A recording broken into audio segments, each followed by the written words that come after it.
Mommy likes me best. This was indescribably satisfying to say to my older siblings. I was a different kid, a gay kid, even if I didn't know what it meant back then. My entire family knew I was the favorite, and it continues to be a running joke in my family. Now, even at 55 years old, I will always be the baby, Mom's favorite. It's true. I reflect on social media impacting my exploration of the love between my mother and me. It dawned on me after years of seeing my gay friends posting on Mother's Day that somehow they were able to rustle up and share glamorous old photos of their mothers. However, what I saw was that behind these alluring photos was that special bond that was captured, the real contexts of these posts. It made them enchanting. It prompted me to dig up some old photos of my mother and me together and post them as well. Yes, my mother was good-looking and stylish, something to be proud of, yet as I look again at these pictures, our special bond speaks louder than anything else. Growing up in the 60s and 70s, I didn't fit into the norms of a stereotypical boy.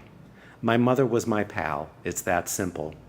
She allowed me to be me instead of trying to force me to be the boy that society dictated I ought to be. My greatest memories include sitting at the edge of my parents' bed when they were getting dressed to go out on a Saturday night. I was her personal maven. Which outfit was most flattering or appropriate for the occasion? Somehow, I always knew the right answer, and she never questioned my judgment. Once my parents would depart for the night, I would go to her dressing table and take her eyelash curler, an object of fascination, and use it on myself. I then went to the wrought iron triangle at the kitchen door patio in a suburban neighborhood and rung it, just as she did when it was time to come home. "Kids, dinner," I would belt out, with a better delivery than she.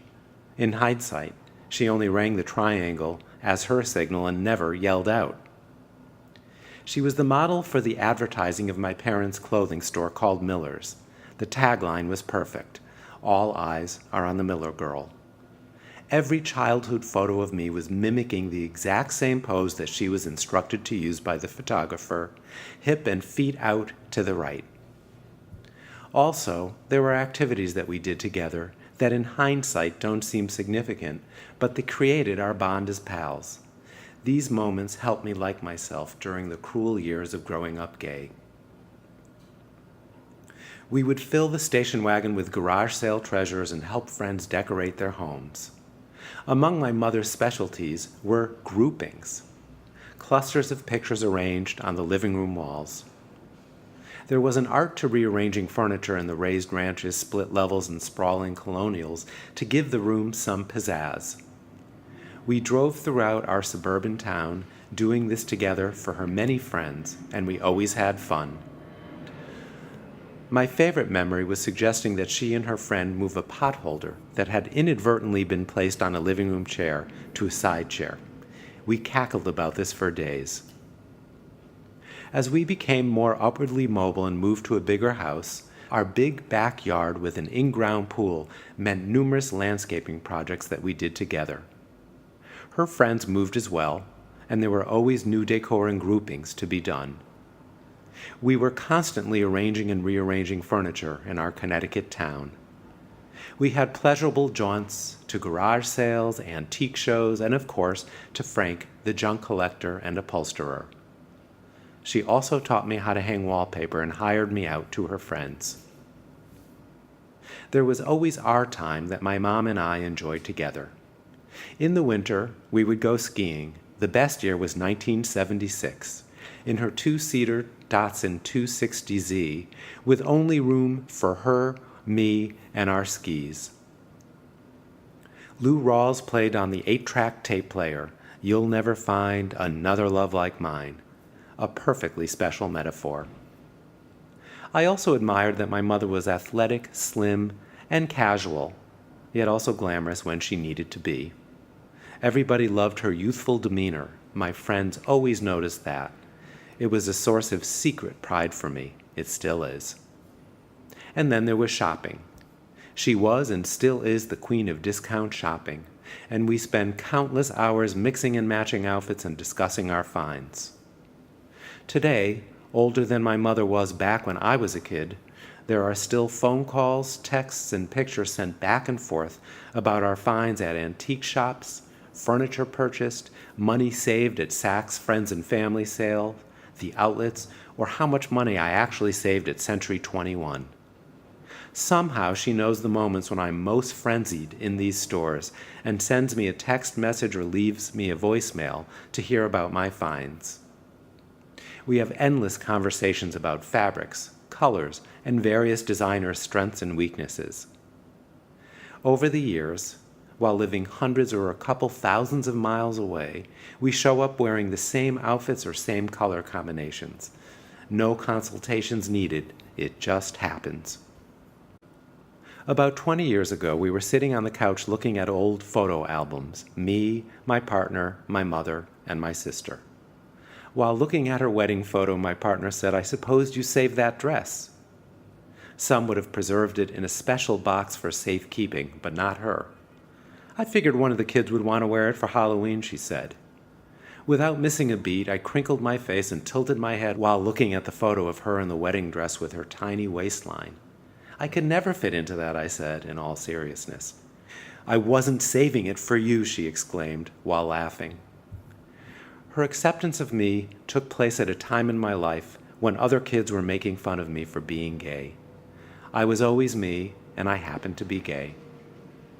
Her love and our shared activities provided me with a constant sense of well-being in a world that wasn't always kind to me. Knowing that Mommy liked me best was more than special. It was a lifesaver. I was the boy who had a special relationship with my mother. Her love and acceptance of me felt important and safe. Anybody who knows her understands that talking about feelings is not her strength, but she was the one who helped me feel okay in the world, not through words, but through activities.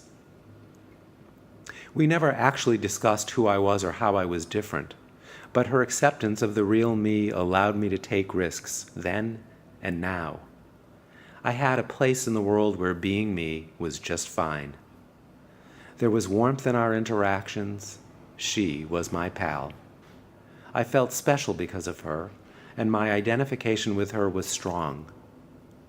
Even though a lot went unsaid, my truest parts were known and accepted by her. I was going to be all right. It was that simple. I marvel that this bond, the greatest gift, has been shunned by society. Mothers were blamed for making their sons gay. Boys pathologized for over-identifying with their mothers. The psychiatric field had been the most critical. As I reflect on my own experiences, I know the opposite to be true. My identification and closeness with my mother helped me to grow up healthier than many other gay men of my age. This is not a problem to be cured, but instead a source of relief. My sister still jokes as we're hanging up during our phone conversations. "Are you going to call your mommy?" she asks. My mother's companion frequently comments that her tone is distinctive and happy while speaking to me, different from speaking to others. I realize I don't need to feel self-conscious, apologize, or feel superior anymore. Our relationship is a category all of its own. It just is what it is. When I was a kid, I assumed everybody had the relationship with their mothers that I had with mine. Certainly many of my friends did, all in their unique ways, but now I realize how fortunate I have been. My mother has shown up for all of the important celebrations over the years, my 30th, 40th, and 50th birthday, housewarmings, as well as my wedding. She is who she has always been, nothing extraordinary for either one of us, yet repeatedly the guests at these events, my friends and chosen family, comment on how much they adore her. Rather than doing anything outstanding, her casual demeanor and acceptance shines through. We're always a little surprised when friends comment on this simply because she was being herself. Now, as a psychotherapist who has sat with hundreds of gay men over the decades, listening to their stories, I recognize how fortunate I have been to enjoy my mother's unquestioning love. My ordinary story is actually an extraordinary one, and I am grateful. From my mother's love, I have had the courage to take risks and have the confidence being myself. Career, a sense of style, putting myself out there, making eye contact, and trusting that I'm a likable person are just qualities of who I am. I allow myself to use my voice instead of squelching it, and I realize how lucky I happen to be, thanks to my mom.